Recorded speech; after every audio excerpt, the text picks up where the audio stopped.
everyone. I am Ratna Vora from Ahmedabad, Gujarat. Welcome to my YouTube channel Legal Platform.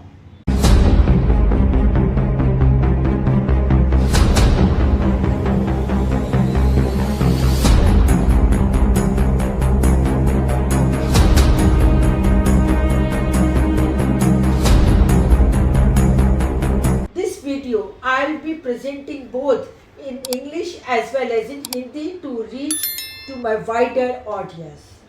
Today we are going to understand one of the most powerful parts of our constitution, that is the preamble. The preamble is not just a few lines before the main text. It's a soul, it's an identity card and guiding light to our entire constitution. The word preamble simply means an introduction. It tells us what our constitution is about, the ideas we believe in, and the goal we want to achieve as a nation. Mr. N. A. Palkhiwala called it the identity card of the constitution, and Mr. K. M. Munshi called it as the political horoscope. Friends, on 13 December 1946, Pandit Jawaharlal Nehru moved the objectives resolution in the Constituent Assembly. The resolution gave a special and clear version of what independent India should like to be. On 22nd January 1947, it was adopted as our preamble, and when the constitution was completed, these words came into effect on 26th November 1949. It starts with the people of India, meaning the power comes from us, means from the citizen of India. The preamble declares India to be sovereign, independent in every way, socialist, committed to reducing inequality, secular, equal respect for all religions, democratic, government by the people, republic, elected head of state, no monarchy. Then it sets the goal of our constitution: justice, social, economical and political justice, liberty, liberty of thought, liberty of expression, liberty of belief, liberty of faith and worship, equality, the equality of status and opportunity, fraternity to ensure dignity of every individual and unity of the nation. Now let us break each words of the preamble quickly. Sovereign means no foreign control over our internal or external affairs. Socialist, fair distribution of resources, both public and private sector coexist.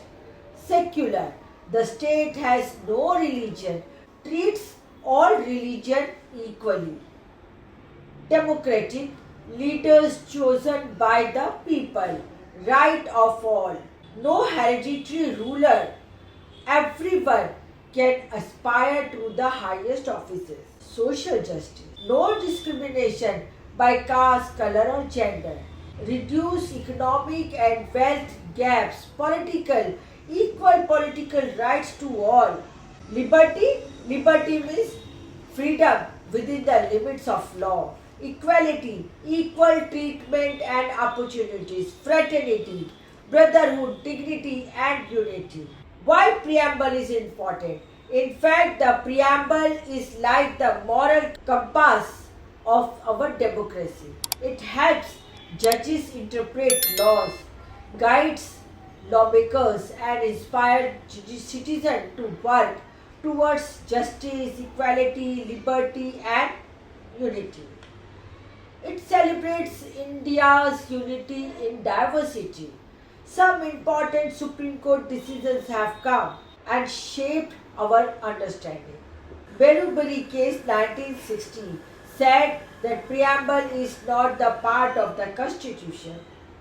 whereas in a Keshwanandan Bharti case 1973 reversed that and said that it is a part and can be amended without changing the basic structure. Thereafter, in LIC case 1995 confirmed its integral but not legally enforceable. So friends, whether preamble can be amended, then answer is yes, it can be. The preamble has been changed only once in 1976 by 42nd Amendment. 3 words were added: socialist, secular and integrity. And also unity of nation became unity and integrity of the nation. So friends, the preamble is much more than a decorative introduction. It is our vision statement, our national promise and our guiding light. Whenever we face a question about law, governance or justice, the answer lies in these few but powerful lines: justice, liberty, equality and fraternity. Jai Hind. So now friends, I'll explain. The preamble is in Hindi.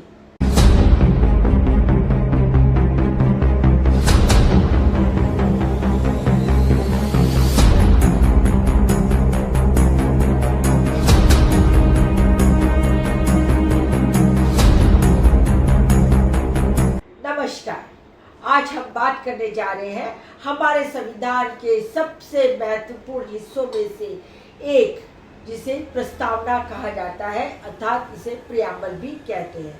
यह सिर्फ एक शुरुआत के कुछ शब्द नहीं है, बल्कि यह संविधान की आत्मा है, पहचान पत्र व मार्गदर्शक है। प्रस्तावना का सीधा मतलब है परिचय। यह बताती है कि हमारा संविधान किस बारे में है, इसकी क्या विचार है, क्या आइडियोलॉजी है, क्या आदर्श है और किन विश्वासों पर यह टिका हुआ है और देश के आखिरी अंतिम स्वरूप और लक्ष्य क्या है। साथियों, स्वर्गीय श्री N.A. पालकीवाला जी ने इसे संविधान का आइडेंटिटी कार्ड कहा था और स्वर्गीय श्री K.S. मुंशी जी ने इसे राजनीतिक ज्योतिष यानी कि भविष्य पत्र कहा था, हॉरोस्कोप। साथियों, यदि इसकी ऐतिहासिक पृष्ठभूमि के बारे में बात करें तो 13 दिसंबर 1946 को पंडित जवाहरलाल नेहरू ने संविधान सभा में उद्देश्य प्रस्ताव पेश किया था, अर्थात संविधान का उद्देश्य क्या है।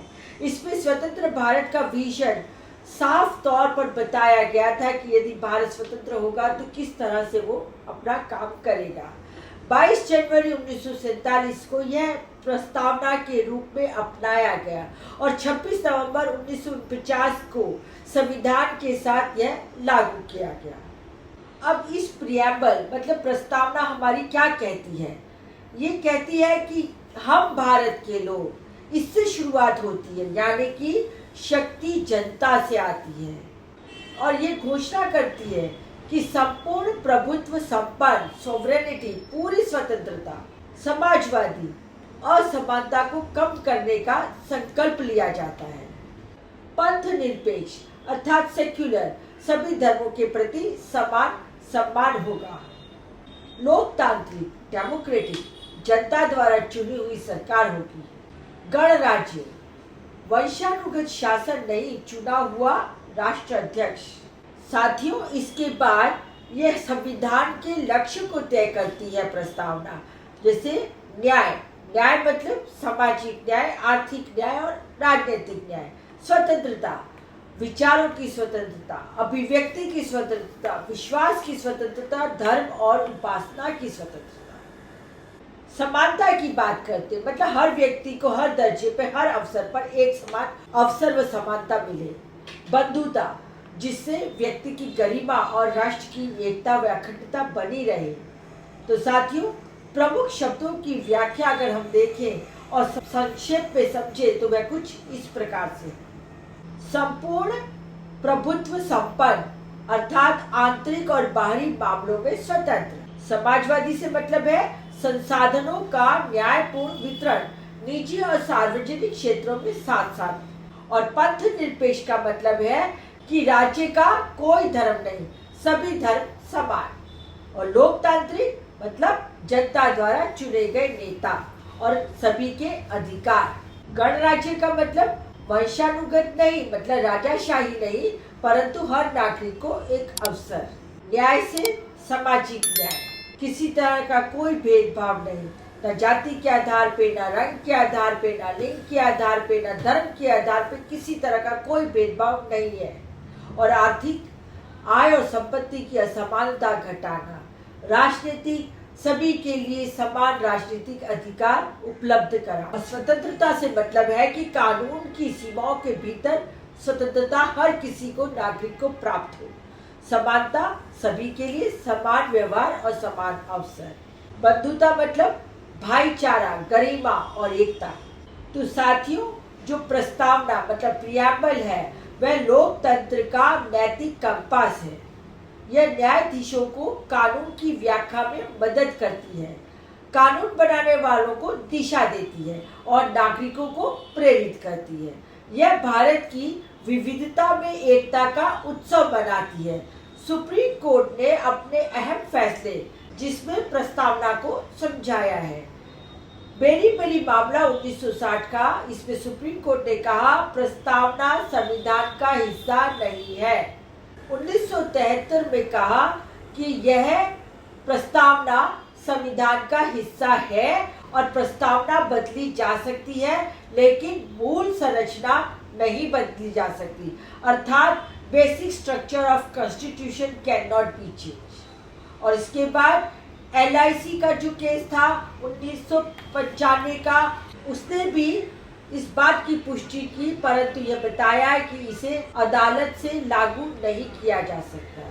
तो साथियों, प्रस्तावना सिर्फ एक ही बार बदली गई है, उसमें 42वें संशोधन 1976 में, जिसमें 3 शब्द जोड़े गए, समाजवादी, पंथ निरपेक्ष और अखंडता। साथ ही राष्ट्र की एकता को बदलकर राष्ट्र की एकता और अखंडता किया गया। तो साथियों, आज के इस वीडियो में हमने जाना प्रस्तावना अर्थात प्रियम्बल क्या होता है और उसके विभिन्न शब्दों का हमने बाइफरकेशन करके आपको समझाने का प्रयास किया है। यदि आपको मेरा ये वीडियो पसंद आया हो और जानकारी पूर्ण लगा हो तो मेरा YouTube चैनल लीगल प्लेटफॉर्म को आप सब्सक्राइब कीजिए, ज़्यादा से ज़्यादा शेयर कीजिए और ज़्यादा से ज़्यादा लाइक कीजिए। साथ ही आप मुझे इंस्टा, फेसबुक और एक्स पर भी फॉलो कर सकते हो। नेक्स्ट वीडियो में हम कॉन्स्टिट्यूशन को अर्थात संविधान को पढ़ने और समझने की कोशिश करेंगे और 1 बाय 1 सभी अनुच्छेदों की व्याख्या करते हुए हम संविधान को पूरा करेंगे। तो साथियों, फिर मिलती हूँ एक नए वीडियो के साथ। तब तक के लिए नमस्कार।